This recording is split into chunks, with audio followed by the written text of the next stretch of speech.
I wish someone else had made this video for me like 10 years ago. It would have saved me a lot of heartache. Hey, I'm Brendan Lorenzo, and if you're thinking of pursuing a career as an actor or ever just wondered how you go about it, then this is a video for you. We're going to talk about the pros and cons of drama school and if it's even worth going or if those 3 years might be better spent elsewhere, the best way to leverage your agent, and a quick word on how to get one in case you don't already have representation, what producers want and why we should care, and then 3 actionable steps to take charge of your acting career instead of waiting for opportunities to magically appear.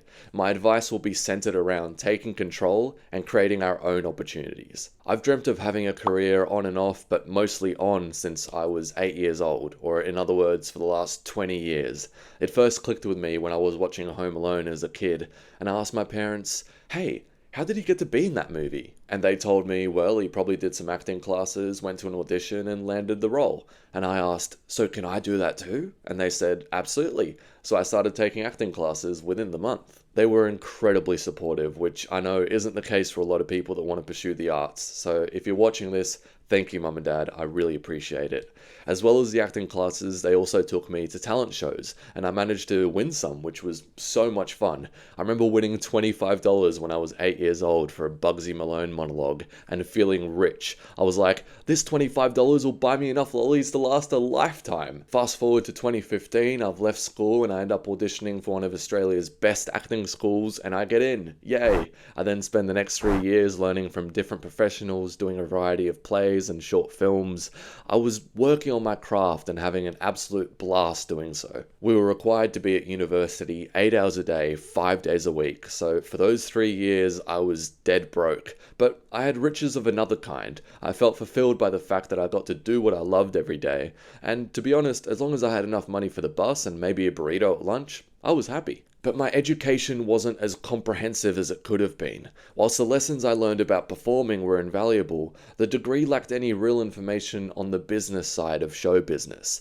In part because our teachers were educating us from a pre-internet perspective, teaching us a lot of now outdated lessons. On top of that, we only really learned from other performers when we should have also learned from the people that are giving those performers a job. The producers, the directors, especially director-writers, the executives of film studios, the owners of production companies that self-produce content. But because our entire focus was on the artistic side of things, I thought if I just get really good at acting, I'll land some jobs. But getting work as an actor is based on a lot more than just your acting abilities, and we'll get to that. So I graduated, got an agent, and this is where I made my first crucial mistake. I placed my entire career in the hands of my agent, while I just complacently waited around, mostly distracting myself. Every now and then I'd book a commercial or a short film, but they would never really lead to anything, so I was mostly just floating around with the blind hope that any day now I'll be whisked up for a role and be on my way to stardom. Look, your agent has dozens, if not hundreds of clients, and they only have so much time that they can dedicate to you. If you're not yet a proven talent, then your agent's efforts will probably be limited to just submitting you for casting calls. And who gets submitted for those casting calls? A boatload of people. Your face is placed among a sea of thousands, and an overwhelmed casting director has to whittle that number down to a much smaller percentage of people who are then offered the audition. So your agent might be able to dedicate 5 or 10 minutes per day to your career, if that. That's not enough to make you stand out. Remember, your agent is there as an assistant, not someone who's going to carry your entire career on their shoulders. Let's look at the industry from the perspective of the decision makers, the people with money who decide what gets greenlit. If they're going to invest $50 million in a movie, that's a huge risk, and they expect to turn a profit on that investment. One surefire way to guarantee a profitable return is to cast a well-known star. That's why Scarlett Johansson can have a $20 million upfront salary for anything she's in, because her face on your movie posters is guaranteed to attract millions of eyeballs and subsequently a whole lot of cash. She's not getting paid that money for her acting abilities, as incredible as she is at what she does. She's getting paid that money for being a key person of influence, someone who can sell a lot of movie tickets and or get people to want to watch a movie on a streaming platform. Someone equally as beautiful and talented as Scarlett could be the lead in that movie, but without Scarlett's star power, it will likely go largely unnoticed or not even get funded in the first place. When these producers are looking around for rich financiers to invest in their movie, it helps a lot if they can say, hey, George Clooney and Scarlett Johansson have signed on to the movie. Would you like to invest 10 million? And the financier goes, wow, that sounds amazing. Can I invest 20? Now imagine the same conversation, but the producer goes, hey, so we've got these two no-name actors, but I promise they're incredible, they're so talented, would you like to invest 10 million? And the financier goes, ooh, I think I'll pass, but good luck. That rich investor is only going to take a big risk on, for example, a family member, which is why nepotism is a factor. I mean, I'm sure many of us have heard the term nepo baby to describe actors who grew up with parents in the industry. And earlier I mentioned being inspired by Macaulay Culkin in Home Alone, but something my parents didn't tell me about how he got the role was that his father, Kit Culkin, was a talent manager in New York. And that's not to take away from Macaulay's great talents, but it certainly placed him closer to the opportunity than practically any other kid in the world. And I don't begrudge anyone for benefiting from nepotism. I mean, if I'm working in the industry and I have a son or daughter who would love to be involved, of course, I'm going to do everything I can to help them out. And it's not just family members, but close friends help each other out as well. Relationships matter. But most of us don't have family or friends in the industry, so what do? Well, we go out there and we meet and collaborate with other filmmakers. I used to say, oh, I hate networking, it feels so fake. Can you imagine a car salesman saying, oh, I hate selling these cars, it feels so fake? No, they'd get out there on the shop floor and sell. And really, to network isn't to just stand at a cocktail party and make small talk and witty remarks while you sip on your champagne. It's to get out there and collaborate with other students and or independent filmmakers and build up a portfolio of footage. And if you really go for it, that time can be better spent than 3 years at university, for sure. And how can you meet these filmmakers? Well, there's a talent website called Star Now, which we use in Australia, and I think they also use it in New Zealand and the British Isles. I'm not sure about America and Canada, but it's all owned by an American company called Backstage, which is the biggest career platform for performers. If you're not sure which one to use in your country, just Google auditions and casting calls near me and the best results should come up.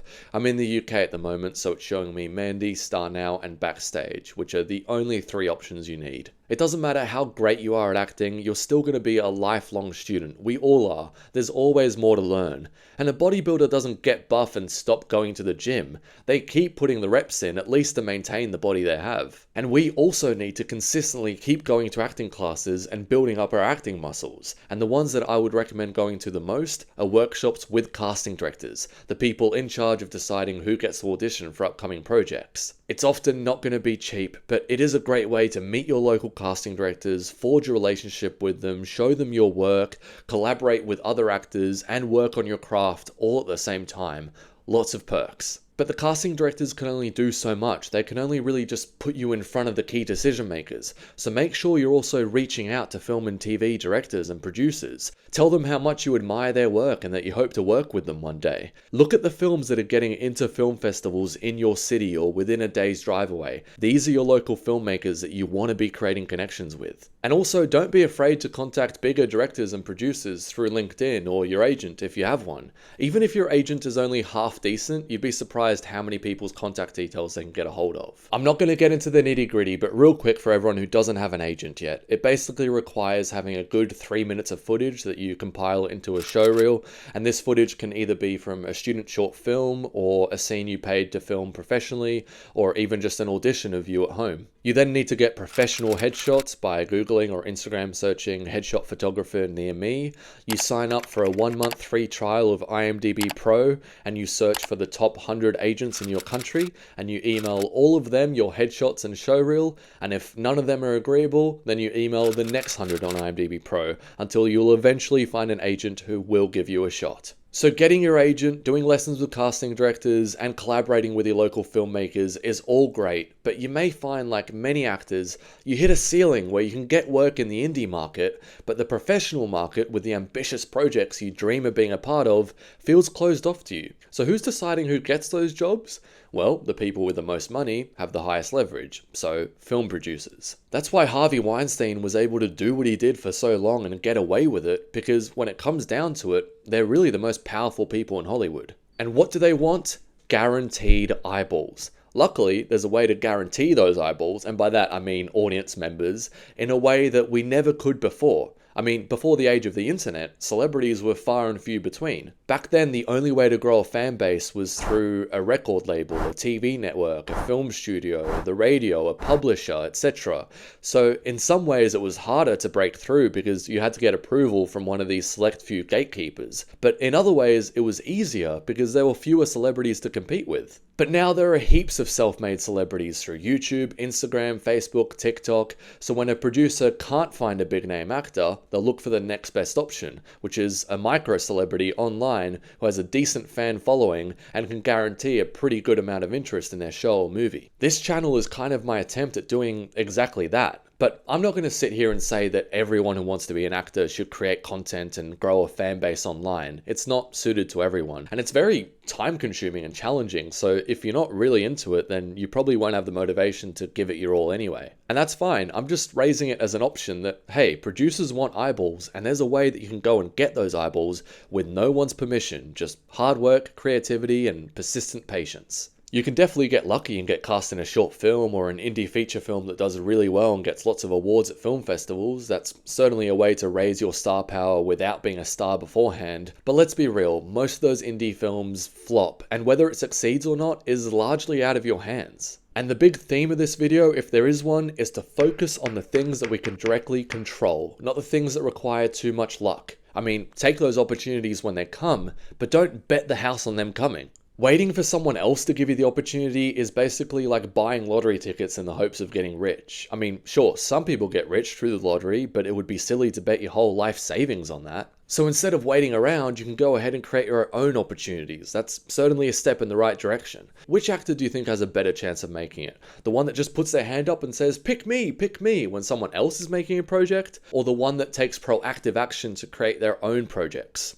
I'm putting my money on the latter. There's a lot of people out there who can act. Being a good actor is just not enough to set yourself apart. What else can you offer? If you're offering a service to the market, how is your service differentiated from the competition? One great way to set yourself apart is to work on complementary skills. I mean, even successful directors know that they can't just direct. They have a much higher chance of success if they also learn to screenwrite, to edit, to do cinematography. The more skills a director has, the more they can offer the project. The same applies to us actors. The first ancillary skill that I learned was screenwriting. I did some courses online and I read Robert McKee's book called Story, cover to cover, and this was all during the pandemic, so it was the perfect time to start a new hobby. I wrote a short film and I was lucky enough to get an awesome director on board who then attracted a bunch of other great professionals.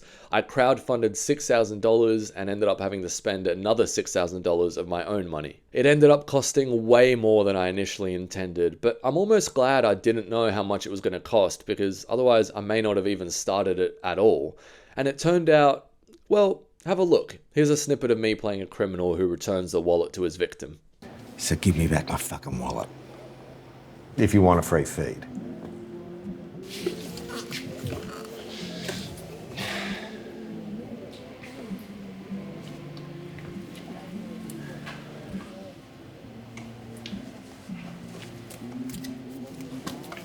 It got into some small festivals, but all in all it just wasn't quite up to the standard that it could have or should have been. And after I'd sunk another $1,000 into film festival submissions, I thought, there's got to be a better way. I'd spent 18 months from when I first came up with the idea to when the film was ready, and I just couldn't withstand it taking that long to make one short film. We need to keep making stuff, constantly failing, learning and improving. And when you lack resources, you've got another full-time job, other commitments, it's really hard to get any sort of momentum going. So that's why I'm actually back at university studying entrepreneurship with the dream of creating my own production company so I can one day fund my own work. But not everyone's going to be interested in business, and I understand that. In that case, it's your job to broaden your network, and therefore you broaden your collective pool of resources. Go to producing workshops and meet producers. Go to writing workshops and meet writers. And of course, go to your acting workshops like I mentioned earlier. And right now, you might be like, damn, this guy really advocates going to workshops. And you know what? I do, because if you go to enough of them and genuinely engage, that's basically as good as a university education right there. And don't just go there to learn, go there to network.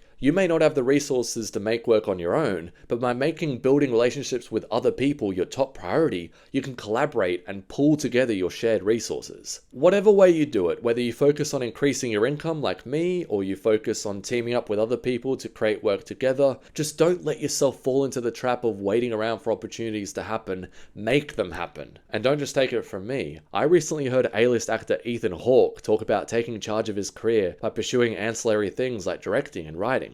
Actors are only as good as their opportunities. And I love to work. I love to be of use in the world. I want to get up in the morning and have somewhere I'm supposed to be. My wife wants me to do it too. You know, it's like I'm just much better if I know that I'm of value somewhere. What I found with writing and directing is it gives me things to work on so that I can be more discerning. And it keeps me curious. The opportunities, they're not always there, you know, so you have to do other things. And my mom used to say, I'll close with this on that. My mom used to say, to master one art form, you need to apprentice 3. And that's an A-list actor saying that the opportunities aren't always there and that he needs to keep busy with other pursuits which complement his main love, acting.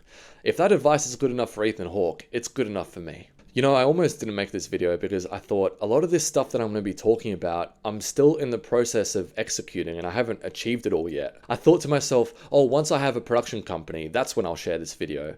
And then I realized, no, if this advice can help an actor today, then I should share this message today. If I was to boil down everything I've said, it would be to, for sure, take those random opportunities when they come and put yourself in a position to get those opportunities by having an agent and building an online fan base, which definitely increases the amount of those opportunities. But mostly, especially if you're just getting started, focus on creating your own work, your own opportunities with a network of other collaborators. Now, this is usually where I'd sign off and I'd ask you to subscribe, but I'm kind of hesitant to because this video isn't going to be like my others. I just had to get this video out of my system. But if you also like film reviews, video essays, acting analysis, then yeah, for sure, check out my other videos. You can find them here. And I hope you got something valuable out of this. If you've got any questions, please drop them below, and I will see you guys soon.